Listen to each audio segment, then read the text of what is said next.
ما كان محمد أبا أحد من رجالكم ولكن رسول الله وخاتم النبيين وكان الله بكل شيء عليما.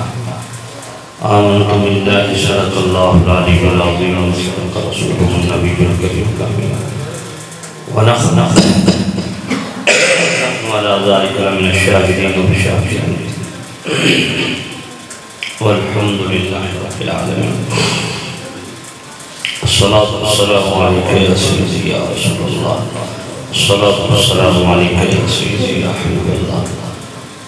الصلاة والسلام عليك يا سيدي يا خاتم النبيين وعلى آلك وأصحابك يا سيدي يا خاتم المعصومين. واجب الاحترام سامع زید شامل دوستو دیجو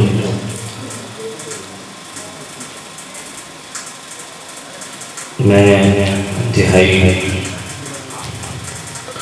شکرگزار ہوں حضرت رفیع علامہ مولانا عبدالحفیظ بخاری صاحب کا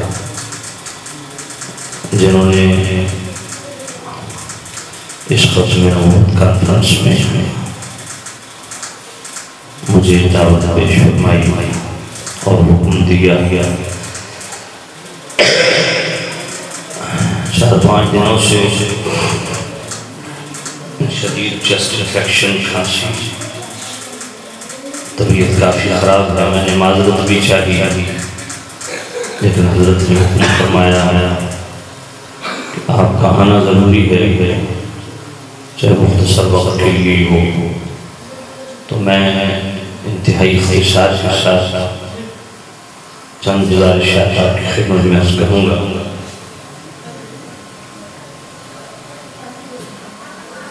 سیدی اعلیٰ حضرت امام اہل سنت مجدد دین و ملت الشاہ امام احمد رضا رحمۃ اللہ تعالی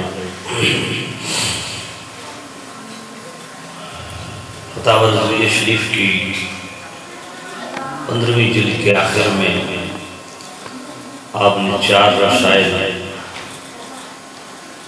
فتاوی رضویہ شریف میں ایڈ فرمائے.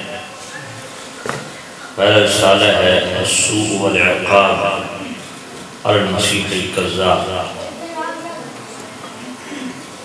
جھوٹے مسیح پہ وبال و عذاب. اس رسالے میں سیدی اعلیٰ امام اہل سنت رحمۃ اللہ تعالی علیہ نے مرزا قادیانی کے مثل مسیح اور عین مسیح کے دعوت سے ریلیٹڈ اس کے دست و فریاد کو بیان فرمایا اور اس کا شرعی حکم بیان فرمایا، شرعی حکم لگایا اس پہ. اس سے اگلا رسالہ قہر الدیان علی مرتد بقادیان، قادیانی مرتد کے قہر خداوندی. اس میں سیدی اعلیٰ حضرت امام اہل سنت رحمۃ اللہ علیہ نے مرزا قادیانی کی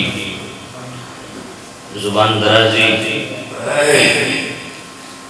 اور بالخصوص عیسیٰ علیہ السلام کے متعلق جو اس کی کوئی باقی ہے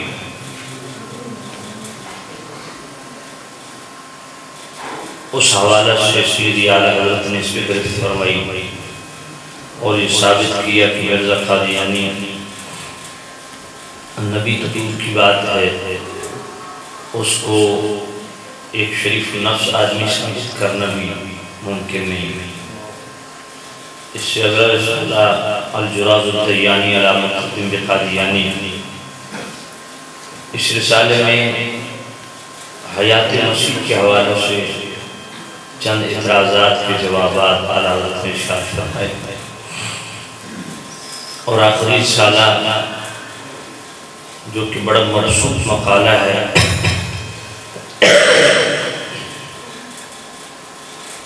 جزا اللہ یدوغ بہباہی ختم النبوہ. سیدی اعلیٰ رحمۃ اللہ علیہ سے پوچھا گیا کہ ایک شخص اپنے نام کے ساتھ سید بھی لگاتا ہے، دعویٰ سید ہونے کا ہے، مگر یہ بھی دعویٰ رکھتا ہے کہ مصطفیٰ کریم صرف نبی نہیں، علی بھی نبی ہیں، فاطمہ بھی نبی ہیں، اور حسن حسین بھی نبی ہیں۔ اعلیٰ حضرت رحمۃ اللہ علیہ نے اس کے رد میں جزا اللہ یدوبہ بے بائی ختم النبوہ لکھی، اور قرآن مجید 10 آیات اور 100 حدیثیں ان کو مستدل بنایا ختم نبوت کے ٹائٹل سے۔ اس رسالہ کے اندر جزا اللہ یدوبہ بے بائی ختم النبوہ پہلی جلد کے صفحہ 701 کے سیدی اعلیٰ حضرت امام اہل سنت رحمۃ اللہ تعالیٰ علیہ امام اجل فقیہ اور محدث ابو اللیث سمرقندی رحمۃ اللہ علیہ کتاب تنبیہ الغافلین کا حوالہ لاتے ہیں۔ امام ابو اللیث سمرقندی رحمۃ اللہ علیہ فرماتے ہیں کہ المؤمنین مولا المسلمین سیدنا و مولانا علی المرتضیٰ کرم اللہ تعالی وجہہ وسلم آپ روایت کرتے ہیں کہ کریم رؤوف الرحیم نبی صلی اللہ علیہ وسلم کا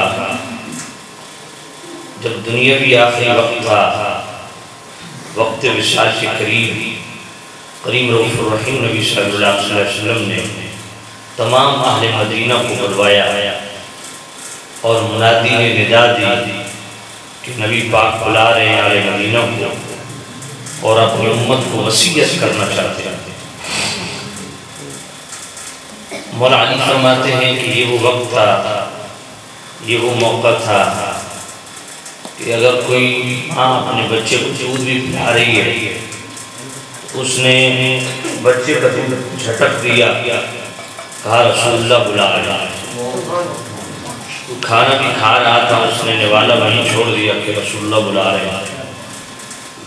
مولا علی فرماتے ہیں کہ یہ پہلا موقع تھا کہ مدینہ شریف کے دروازے بند کرنے میں کسی کو یاد نہیں تھے۔ ایسے سر پٹ بھاگے نبی پاک کی طرف اہل مدینہ کیونکہ وہ جانتے تھے، قرآن مجید میں اللہ نے فرمایا لا تجعلوا دعاء الرسول بینکم کدعاء بعضکم، کہ میرے نبی کے پکارنے کو اپنے پکارنے کی طرح نہ سمجھو۔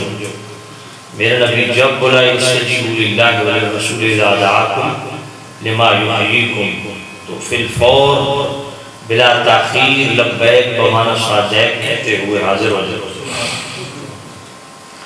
تو مولا علی فرماتے ہیں تمام اہل مدینہ ایک کھلے میدان میں جمع ہو گئے، حتیٰ کہ نوجوان بچیاں، بوڑھی عورتیں، دودھ پیتے بچے، وہ بھی جمع ہو گئے۔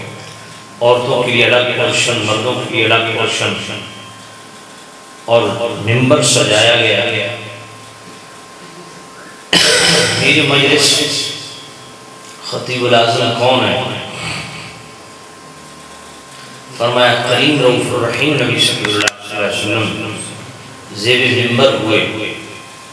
اب جب پورا اہل مدینہ جمع ہو، اتنا بڑا اجتماع ہوا جس میں بچے سے لے کے بوڑھے تک اور بچی سے لے کے بوڑھی عورت تک تمام اہل مدینہ کھلے میدان میں جمع ہوا، اور بولنے والی ذات مصطفیٰ ہوا جن کے سامنے لفظ بھی ہاتھ باندھ کے کھڑے ہوتے ہیں۔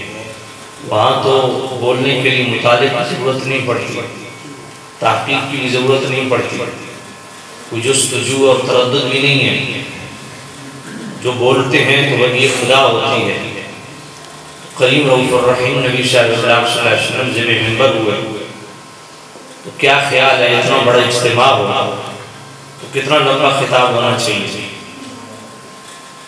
ذرا گیس کریں آپ کہ جلسہ بھی حضور کی زندگی کا آخری ہے۔ حضور کی دنیا سے پردہ فرمانے سے 4 دن پہلے کی بات کر رہا ہوں۔ فرمایا آخری جلسہ ہے میرے نبی کا، اور پورا مدینہ شہر بشمول عورتوں اور بچوں کے اس کھلے میدان میں جمع ہے اور مصطفیٰ کریم صاحب رڈاک صلی اللہ علیہ وسلم خطاب فرمانے لگے تو کتنا لمبا چوڑا خطاب ہوگا، لیکن آئیے خطاب کیا ہے۔ میرے نبی جو ہی ممبر کے تشریف فرما ہوئے، جلوہ فرما ہوئے، میرے کریم رؤوف الرحیم نبی نے اللہ کی حمد کی اور سابقہ انبیاء پہ درود بھیجے، اور اس کے بعد جب خطاب کیا تو کتنا خطاب ہے۔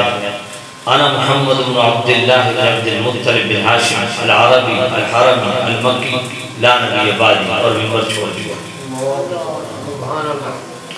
یعنی آپ اندازہ فرمائیں کہ میرے کریم رؤوف الرحیم نبی کی زندگی کا آخری خطاب ہے، اور تاجدار ختم نبوت کے ٹائٹل سے، ٹائٹل کیا ہے جلسے اور کانفرنس کا؟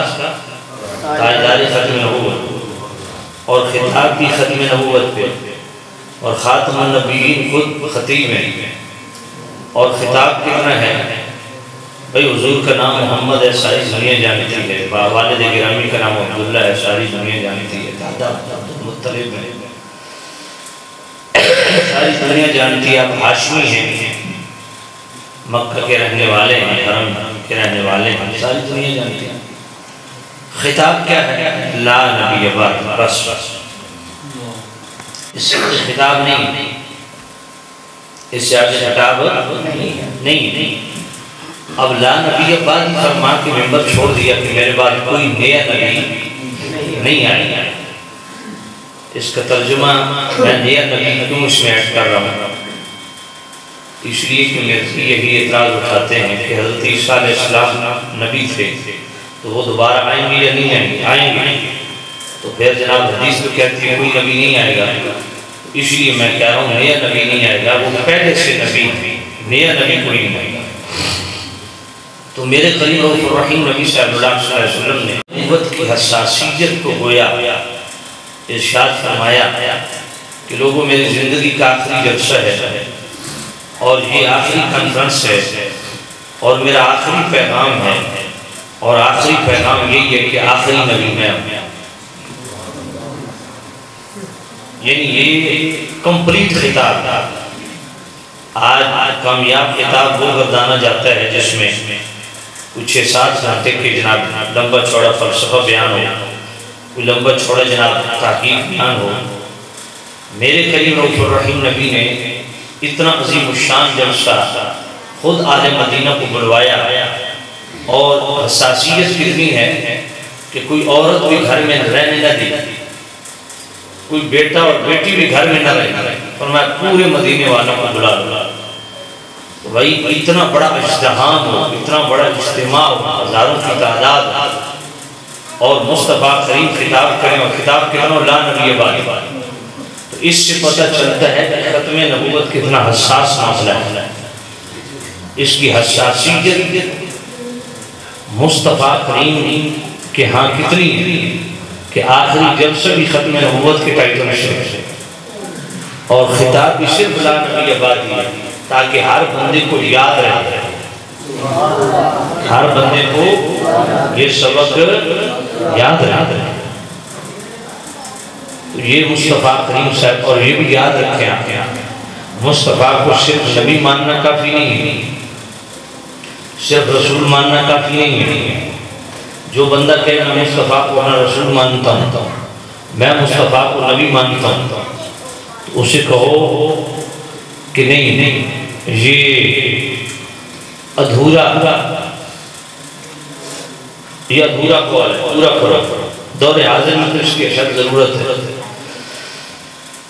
سارے نبی اور رسول ہیں، مگر مصطفیٰ صرف نبی اور رسول نہیں ہے، آخری نبی اور آخری رسول،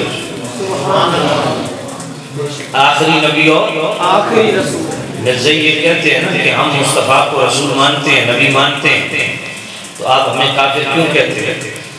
ہم کہتے ہیں آپ ان کو آخری نبی نہیں مانتے، تو آخری نبی مصطفیٰ کی ذات ہے، مصطفیٰ کے بعد کوئی ذلی یا بروزی نبی نہیں آ سکتا۔ تو سامع عزیز شان اس کی حساسیت کو میرے نبی نے خود بیان کیا، اور اس کی وضاحت قرآن نے بھی کی۔ سورہ احزاب آیت نمبر 46 میں اللہ کیا فرماتا ہے؟ ما کان محمد ابا احد من رجالکم ولکن رسول اللہ وخاتم النبیین، کہ میرا محمد تو مردوں میں کسی کی باپ نہیں، ولیکن رسول اللہ، وہ اللہ کے رسول ہے۔ اگر مصطفیٰ کی صرف رسالت منوانا ہوتی تو آیت یہاں ختم ہو گئی ہوتی، لیکن آیت یہاں ختم ہے جی؟ آیت ختم ہوئی؟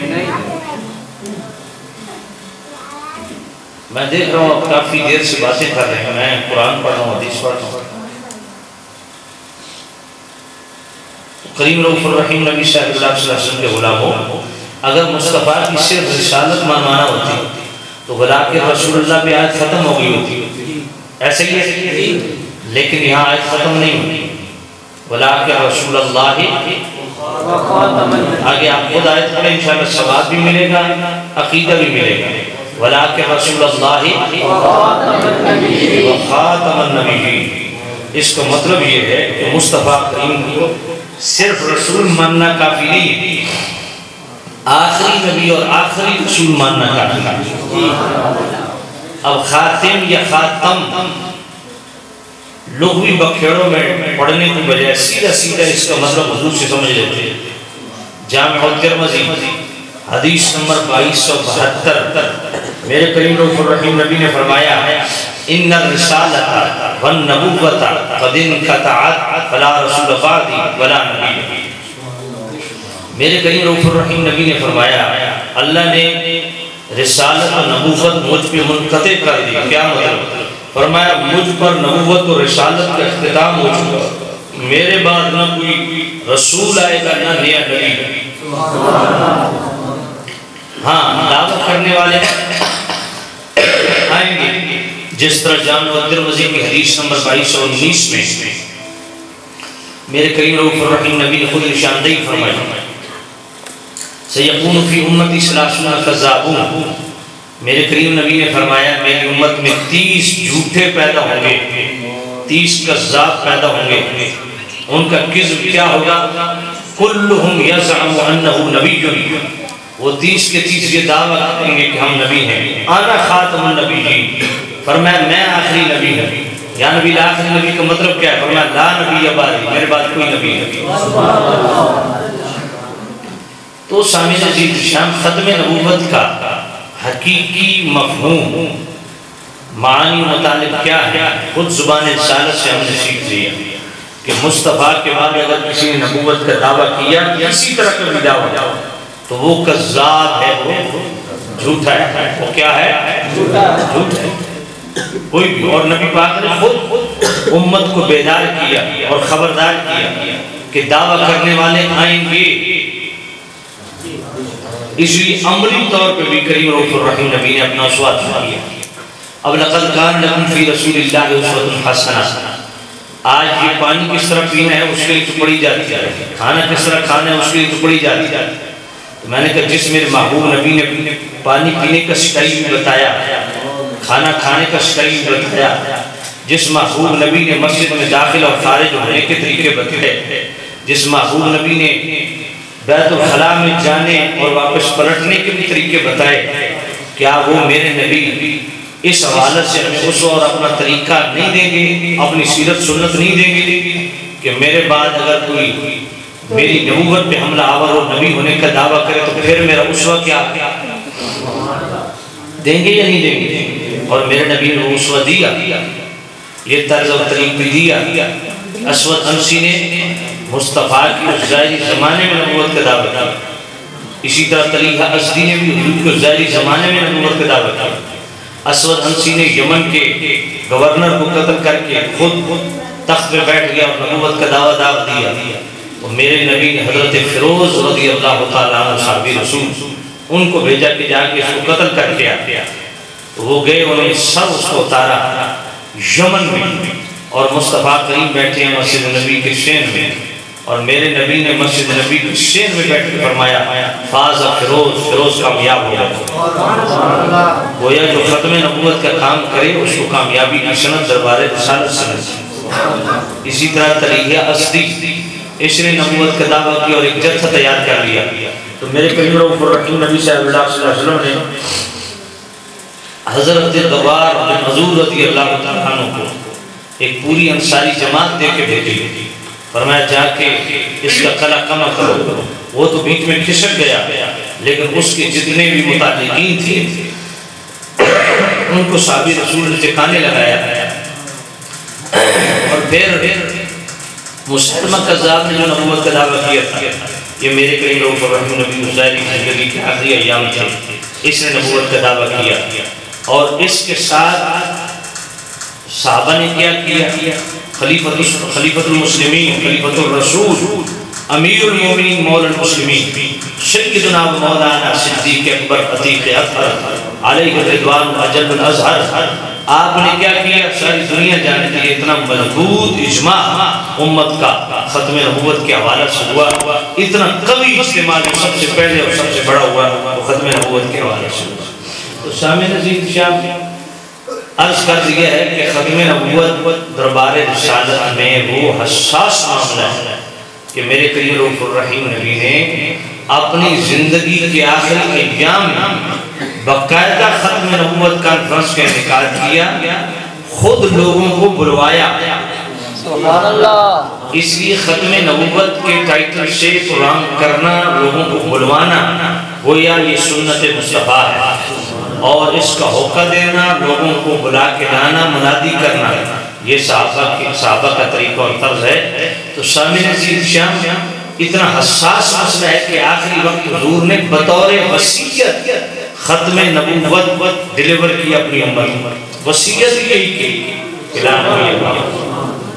اب آئیے ختم نبوت کا ٹائٹل اللہ کے ہاں کتنا حساس معاملہ ہے. یہی جزا اللہ یتوبہ بے بائی ختم نبوہ 15ویں جلد، اس کا صفحہ 671، اس پہ سیدی اعلیٰ حضرت بخاری شریف کی حدیث لائے جو کہ 5841 نمبر حدیث ہے. حضرت اسماعیل بن ابی خالد فرماتے ہیں کہ میں نے حضرت ابن ابی اوفا سے پوچھا کہ آپ نے نبی پاک کے بیٹے حضرت ابراہیم کو دیکھا تھا؟ حضور کے 3 بیٹے تھے، حضرت قاسم، حضرت عبداللہ، حضرت ابراہیم. تو حضرت ابراہیم کے متعلق پوچھا رضی اللہ تعالیٰ عنہ کہ ان کو آپ نے دیکھا؟ کہا مات صغیرہ، وہ تو بچپن میں فوت ہو گئے. تو یہ سوال کا جواب آ گیا. لیکن سوال کا جواب دینے کے بعد صحابی رسول نے کیا فرمایا؟ سوال کا جواب دینے کے بعد لو قضی ان یکون بعد محمد صلی اللہ علیہ وسلم نبی عاش ابنہ ولکن لا نبی بعد. حضرت اسماعیل بن ابی خالد کہتے ہیں کہ اگر رب کو منظور ہوتا کہ نبوت جاری رہے بنی صورت کہ نبی کا بیٹا بھی نبی، اگر بنی صورت نبوت جاری رہتی تو مصطفیٰ کے بیٹے جوانی کو پاتے اور اللہ ان کو بھی منصب نبوت کو فائز فرماتا. فرمایا تینوں بیٹوں کو اٹھانے میں حکمت کیا ہے تاکہ ختم نبوت خطرے میں نہ پڑے. اب بڑا خاص پوائنٹ میں آپ کو دینے لگا کہ اللہ کے ہاں ختم نبوت کتنا حساس معاملہ ہے. ایک طرف میرے نبی کے 3 بیٹے، ایک طرف ختم نبوت ہے. اب اگر حضور کے بیٹوں کو رکھا جائے تو ختم نبوت خطرے میں ہے، اور اگر ختم نبوت کو رکھا جائے تو حضور کے بیٹوں کی جان کو خطرہ ہے. ایسا ہے یا نہیں؟ تو رب ذوالجلال نے میرے نبی کے بیٹے اٹھا لیے اور تا قیام قیامت یہ فکر عالی اس امت کو عطا فرما دی کہ مصطفیٰ کریم کے بیٹے بڑی عظمتوں والے ہیں، لیکن حضور کے بیٹوں سے بھی زیادہ اہمیت ختم نبوت کی. سبحان اللہ.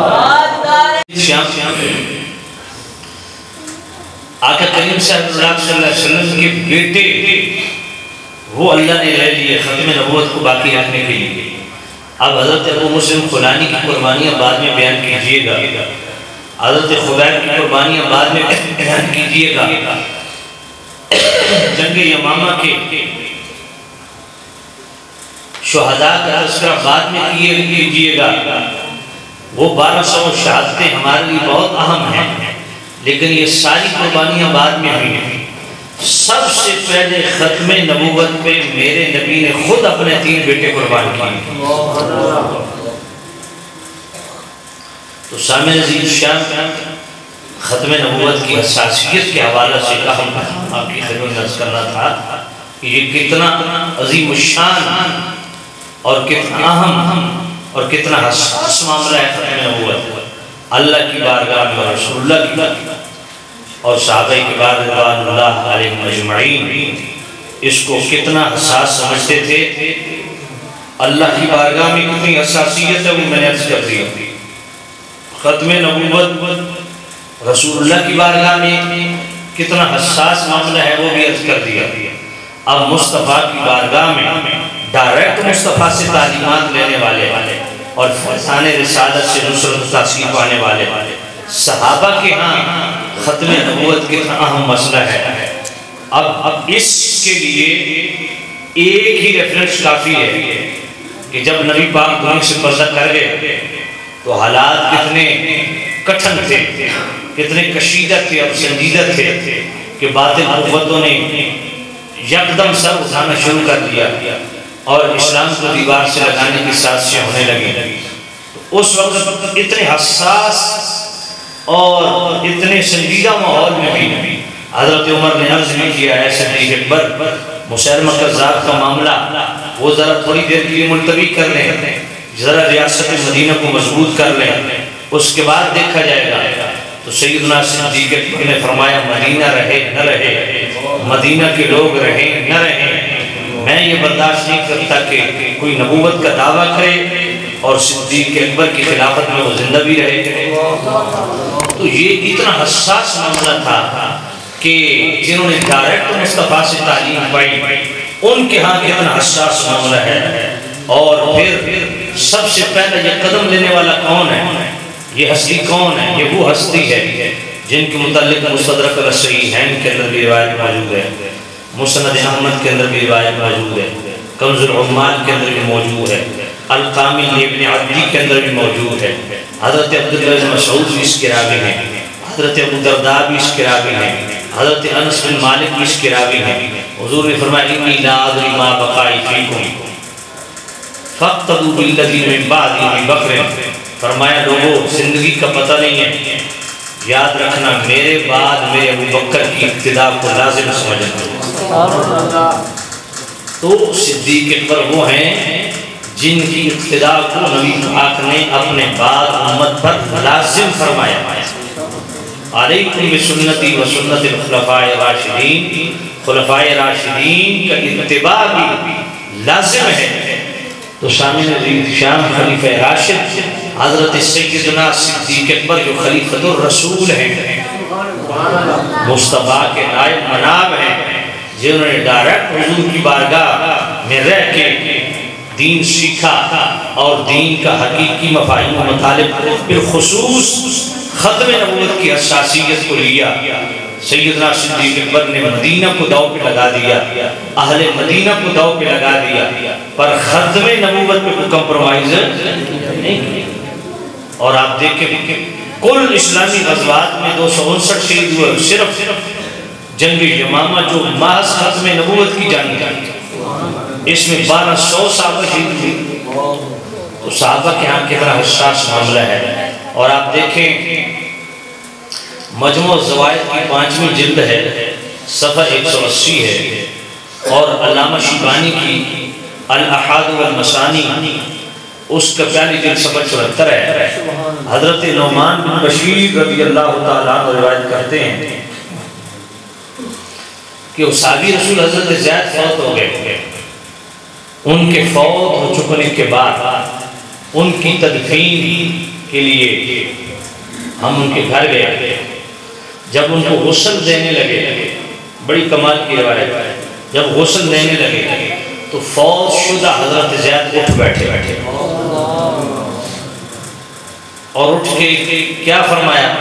احمد رسول اللہ خاتم النبیین، السلام علیکم رسول اللہ وبرکاتہ۔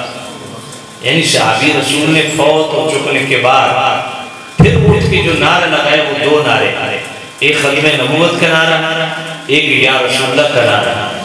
گویا صحابی رسول نے یہ امت کو سبق دیا، ختم نبوت کاز پہ بڑے لوگ کام کریں گے، بڑے کیمپ لگیں گے، بڑے لٹریچر چھپیں گے، بڑی تحریکیں تنظیمیں بنیں گی، لیکن یاد رکھنا ختم نبوت پہ، ختم نبوت کاز پہ کام کرنے والا وہی سچا ہوگا جو ختم نبوت کے ساتھ یا رسول اللہ کا نعرہ لگاتا ہے۔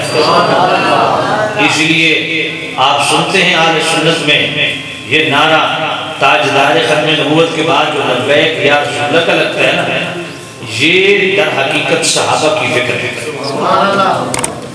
اور پھر سیدنا صدیق اکبر نے جو جنگ یمامہ لڑی، اب اس جنگ میں بھی ختم نبوت کی جنگ ہے اور نعرہ یا رسول اللہ کا تربیت پار ہے۔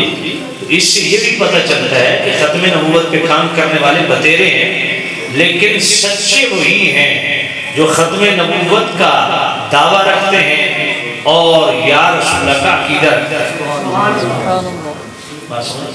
تو حضرت زید رضی اللہ تعالیٰ عنہ فوت ہو چکنے کے بعد پھر اٹھ بیٹھے اور نعرہ کیا لگایا؟ احمد رسول اللہ خاتم النبیین، السلام علیکم یا رسول اللہ وبرکاتہ۔ گویا یہ سمجھا دیا کہ جان بڑی پیاری ہے، مگر جتنی مرتبہ ملی اتنی مرتبہ ختم نبوت کا نعرہ لگا اور یا رسول اللہ کا نعرہ لگا۔ اب اس کا پس منظر کیا ہے، اس کی بیس اور بنیاد کیا ہے، اس کا بیک گراؤنڈ کیا ہے کہ فوت ہو چکنے کے بعد پھر ختم نبوت کا نعرہ یہ کیا ہے، اس کی بیس اور بنیاد کیا ہے؟ اس کی بیس یہ ہے کہ حضرت زید رضی اللہ تعالیٰ عنہ نعرہ تکبیر، چھوٹے بچے تھے، یہ اغوا ہوا بازار میں دیکھے، حضرت حکیم بن حزام رضی اللہ تعالیٰ عنہ نے جو حضرت خدیجہ کبریٰ رضی اللہ تعالیٰ عنہ کی بھتیجہ تھے، انہوں نے ان کو خریدا اور انہوں نے حضرت خدیجہ کبریٰ کی بارگاہ میں پیش کر دیا۔ خدیجہ کبریٰ رضی اللہ تعالیٰ عنہ نے ان کو حضور کی خدمت میں پیش کر دیا۔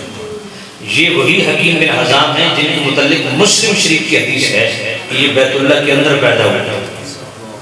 تو حکیم بن حزام رضی اللہ تعالیٰ عنہ نے ان کو خریدا، اب یہ حضور کی خدمت میں پرورش پانے والے تھے۔ ایک عرصہ گزر گیا، ادھر سے ان کا والد اور چچا ڈھونڈتے ڈھونڈتے دربار رسالت میں پہنچے اور حضور کی خدمت میں عرض کی، یا نبی اللہ، آپ جو مطالبہ کریں وہ ہم پورا کرنے کے لیے تیار ہیں، جو اجرت مانگے ہم دینے کے لیے تیار ہیں، جو قیمت مانگے دینے کے لیے، بس ہمارا بچہ ہمارے حوالے پالے۔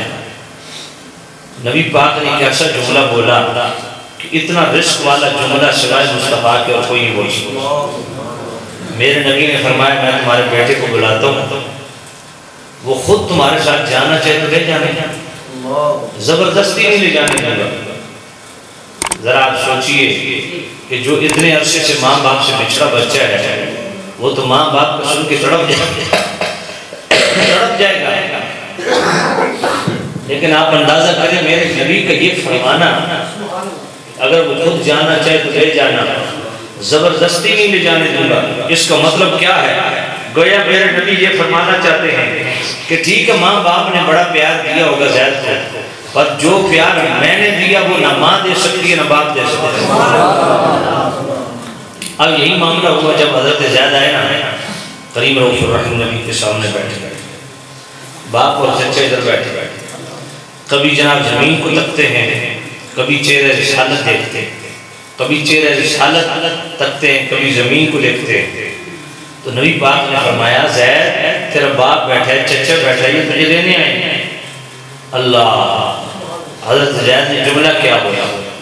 ما انا بالذی اختار علیک احدا ابدا انت منی مکان الاب والعم۔ یا نبی اللہ مجھے چچا بھی نظر آ رہا ہے، مجھے باپ بھی نظر آ رہا ہے، پر اللہ کی قسم میرے چچا بھی آپ ہیں، میرے باپ بھی آپ ہیں۔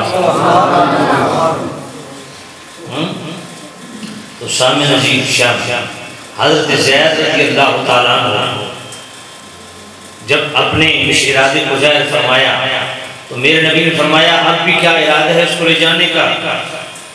یا نبی اللہ کرم فرما دیں۔ تو چونکہ حضرت زید کے والدین مسلمان نہیں تھے تو کریم رؤوف الرحیم نبی نے اس موقع پہ کیا فرمایا؟ یہ مستدرک الصحیحین تیسری جلد صفحہ 235 کے لفظ ہیں۔ میرے نبی نے فرمایا تشہد ان لا الہ الا اللہ وانی خاتم انبیاء و رسلہ، فرمایا اب بھی اگر اپنے بیٹے کو لے جانا چاہتے ہو تو گواہی دو کہ اللہ کے علاوہ کوئی معبود نہیں اور میں اللہ کا آخری نبی اور آخری رسول۔ یہ وہ نقش تھا جو بچپن سے حضرت زید رضی اللہ تعالیٰ عنہ کے دن پہ نقش تھا۔ اس لیے بات فوت ہونے کے بھی آپ نے یہ نعرہ لگایا احمد رسول اللہ خاتم النبیین السلام علیکہ یا رسول اللہ وبرکاتہ۔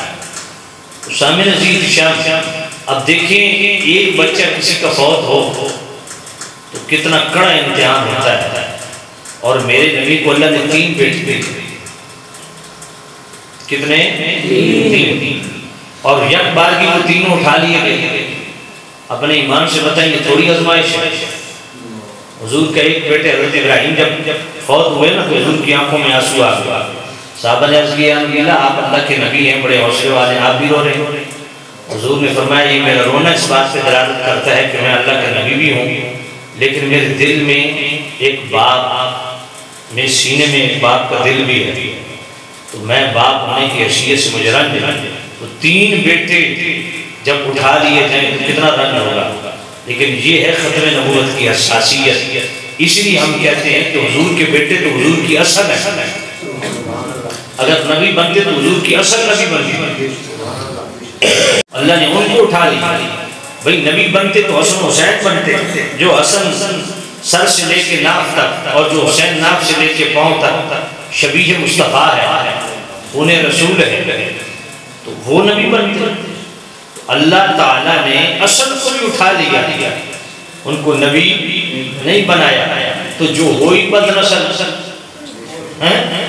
مرزا قادیانی کی آپ روحانی خزائن پڑھیں نا، ایک جگہ لکھتا ہے میں برلاس قوم سے تعلق رکھتا ہوں، ایک جگہ لکھتا ہے میں فاطمی النسل، ایک جگہ لکھتا ہے میں چینی النسل، ایک جگہ لکھتا ہے میں اسرائیلی النسل، ایک جگہ لکھتا ہے میں ہندوؤں کا بڑا میں ہوں کرشن، ایک جگہ لکھتا ہے سکھوں کا بڑا جو ہے وہ میں ہوں، اور عدل و سمین کے سوا 100 پہ تو حل کر دینا اس نے، کہتا ہے کبھی یعقوب، کبھی ابراہیم، کبھی موسیٰ، کبھی یعقوب ہوں، نیز ابراہیم ہوں، نسلیں ہیں میری بے شمار۔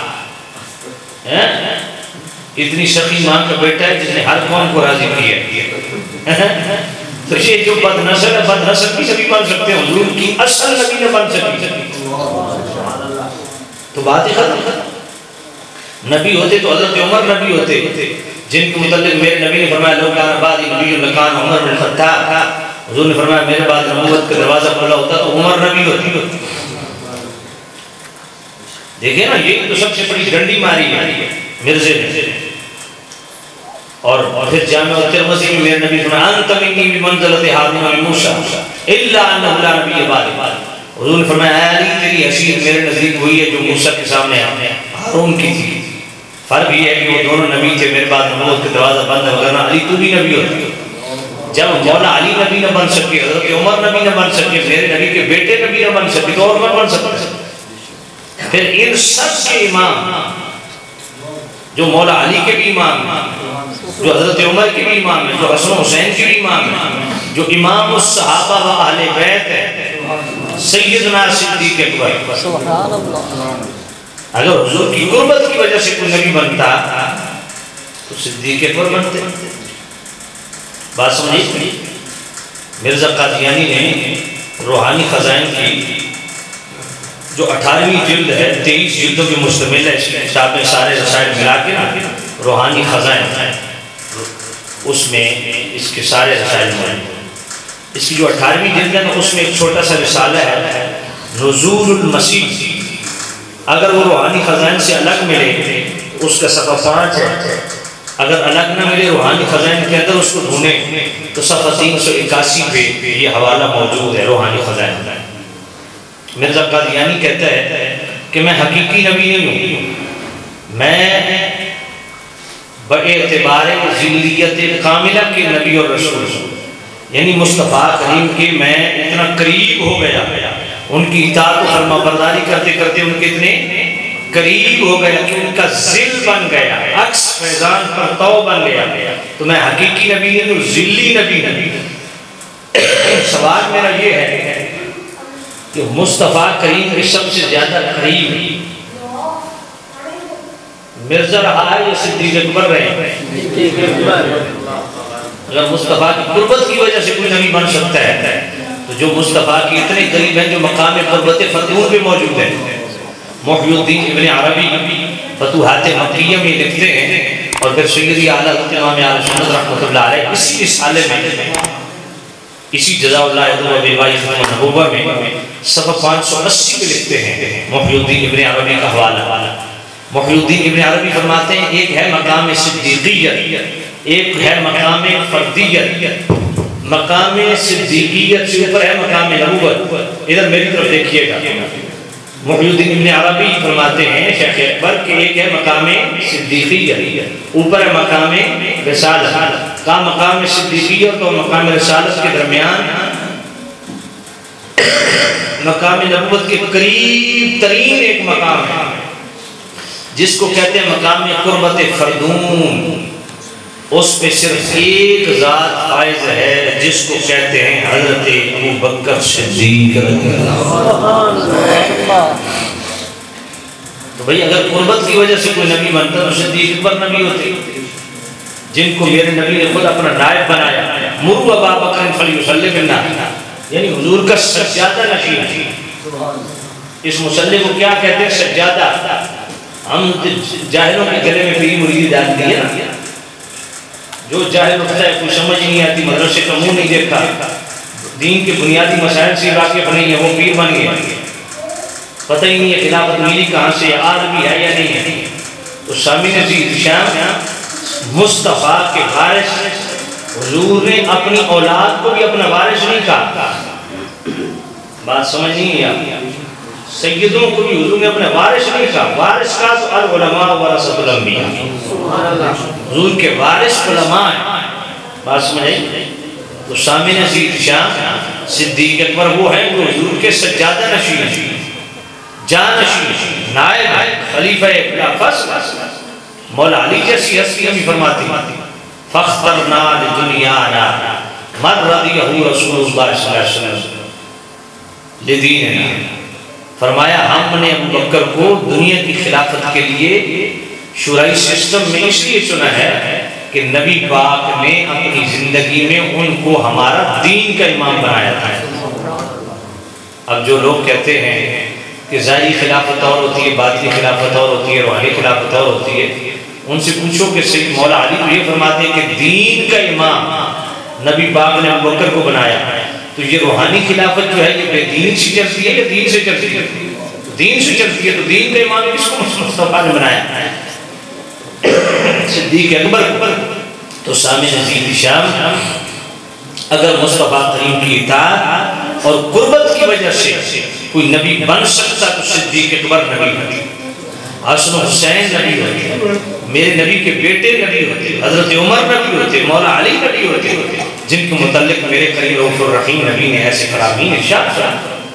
جب میرے کریم رؤوف الرحیم نبی کی اتنی قربت میں رہنے والے نبی نہ بن سکے تو آج 1400 سال کے بعد کوئی خبیث کھڑا ہو کے نبوت کا دعویٰ کرے تو بالکل واضح ہے کہ وہ کذاب ہے زبان رسالت سے۔ وہ کون ہے؟ کذاب۔ اس لیے ختم نبوت کے ٹائٹل سے ان کانفرنسز کا انعقاد اس لیے ہوتا ہے کہ اس سبق کو یاد کیا جائے، دہرایا جائے، جس کو میرے نبی نے آخری وقت میں امت کو یہ سبق یاد دلایا۔ اللہ تعالیٰ علامہ قبلہ عبدالحفیظ بخاری صاحب جو آپ کے خطیب ہیں، اللہ تعالیٰ ان کے اقبال بلند فرمائے، ان کی ایمان، مال، جان، اولاد، عزت و آبرو میں برکتیں نصیب فرمائے۔ آپ حضرات تشریف لائے، اللہ آپ کو خیر و برکت نصیب فرمائے۔ حضرات علماء اسلام کی اسماء گرامی سے واقفیت نہیں ہے، اللہ سب کا یہاں میں بیٹھنا بارگاہ محمد منظور فرمائے وآخر دعوانا الحمدللہ رب العالمین.